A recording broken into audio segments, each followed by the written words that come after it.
कौन कहता है कि आसमां में सुराख नहीं हो सकता, एक पत्थर तो तबीयत से उछालो यारो। ये लाइनें केरल कैडर के आईएएस अफसर बी अब्दुल नसर की जिंदगी पर एकदम सटीक बैठती हैं। उन्होंने संघर्षों का एक ऐसा लंबा दौर झेला जिसे सुनकर शायद आप दहल जाएंगे, लेकिन वो गरीबी के अंधेरे से निकलकर कामयाबी की रोशनी तक पहुंचने में कामयाब रहे।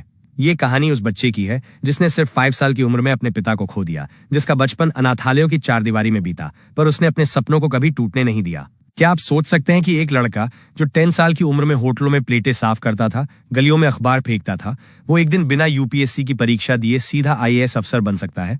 ये कोई फिल्मी कहानी नहीं, बल्कि बी अब्दुल नसर की असली और दिल को छू लेने वाली कहानी है। ये कहानी हर उस इंसान के लिए एक मिसाल है जो मुश्किलों के सामने हार मानने से इनकार कर देता है। बी अब्दुल नसर का जन्म केरल के कन्नूर जिले में हुआ था। उनकी दुनिया तो तभी उजड़ गई जब वो महज 5 साल के थे और उनके सिर से पिता का साया उठ गया। परिवार पर अचानक मुसीबतों का पहाड़ टूट पड़ा। उनकी मां को घर चलाने के लिए दूसरों के घरों में जाकर बर्तन और कपड़े धोने पड़े। जब हालात काबू से बाहर हो गए तो मजबूरन नसर और उनके भाई बहनों को अनाथालय भेज दिया गया। अब्दुल ने अपनी जिंदगी के 13 साल केरल के अलग अलग अनाथालयों में बिताए। जिस उम्र में बच्चे खिलौनों से खेलते हैं, उस उम्र में 10 साल के अब्दुल अपने परिवार की मदद करने और पढ़ाई का खर्च निकालने के लिए होटलों में क्लीनर और सप्लायर का काम कर रहे थे। वो सुबह सुबह अखबार बांटते, फिर स्कूल जाते और स्कूल से लौटकर फिर काम पर लग जाते। इस मुश्किल भरी जिंदगी से तंग आकर वो कई बार अनाथालय से भागे भी, लेकिन पढ़ाई की लगन और एक बेहतर जिंदगी का सपना उन्हें हर बार वापस खींच लाता था। इतनी मुश्किलों के बाद भी अब्दुल ने अपनी पढ़ाई का दामन नहीं छोड़ा। उन्होंने ट्यूशन पढ़ाकर और फोन ऑपरेटर जैसी छोटी मोटी नौकरियां करके अपना खर्च निकाला। उन्होंने थलासेरी के सरकारी कॉलेज से ग्रेजुएशन किया और फिर पोस्ट ग्रेजुएशन की डिग्री भी हासिल की। उनकी मेहनत का फल पहली बार तब मिला जब साल 1994 में पोस्ट ग्रेजुएशन पूरा करते ही उन्हें केरल के स्वास्थ्य विभाग में एक सरकारी नौकरी मिल गई।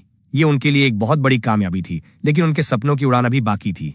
वो सिर्फ यहीं रुकना नहीं चाहते थे। उनके दिल में समाज के लिए कुछ बड़ा करने की आग हमेशा जलती रही। ज्यादातर लोग आईएएस बनने के लिए यूपीएससी की कठिन परीक्षा का रास्ता चुनते हैं, लेकिन अब्दुल नसर की कहानी इस मामले में बिल्कुल अलग है। अपनी सरकारी नौकरी के दौरान उन्होंने पूरी लगन और ईमानदारी से काम किया। उनकी मेहनत और काबिलियत को जल्द ही पहचान मिली और उन्होंने राज्य सिविल सेवा की परीक्षा पास की, जिसके बाद साल 2006 में उन्हें डिप्टी कलेक्टर बना दिया गया। ये उनकी जिंदगी का एक बड़ा टर्निंग पॉइंट था। उन्होंने अपने काम से सबका दिल जीत लिया और साल 2015 में उन्हें केरल के सर्वश्रेष्ठ डिप्टी कलेक्टर के अवार्ड से भी नवाजा गया। उनकी इसी असाधारण सेवा को देखते हुए सरकार ने उन्हें वो सम्मान दिया जिसके वो असली हकदार थे। साल 2017 में उन्हें प्रमोट करके आईएएस अधिकारी बना दिया गया। इस तरह बी अब्दुल नसर बिना यूपीएससी दिए सिर्फ अपनी मेहनत और काबिलियत के दम पर आईएएस अफसर बन गए। आईएएस अफसर बनने के बाद उन्होंने पीछे मुड़कर नहीं देखा। उन्होंने केरल सरकार में हाउसिंग कमिश्नर और 2019 में कोल्लम जिले के कलेक्टर जैसे बड़े पदों पर काम किया। उनका ये सफर इस बात का जिंदा सबूत है कि अगर हौसलों में जान हो तो कोई भी मंजिल नामुमकिन नहीं है। जिस बच्चे को लोग कभी अनाथ और बेसहारा समझते थे, आज उसकी कहानी लाखों नौजवानों को हिम्मत दे रही है। बी अब्दुल नसर की कहानी हमें सिखाती है कि कामयाबी किसी एक परीक्षा या एक मौके की मोहताज नहीं होती।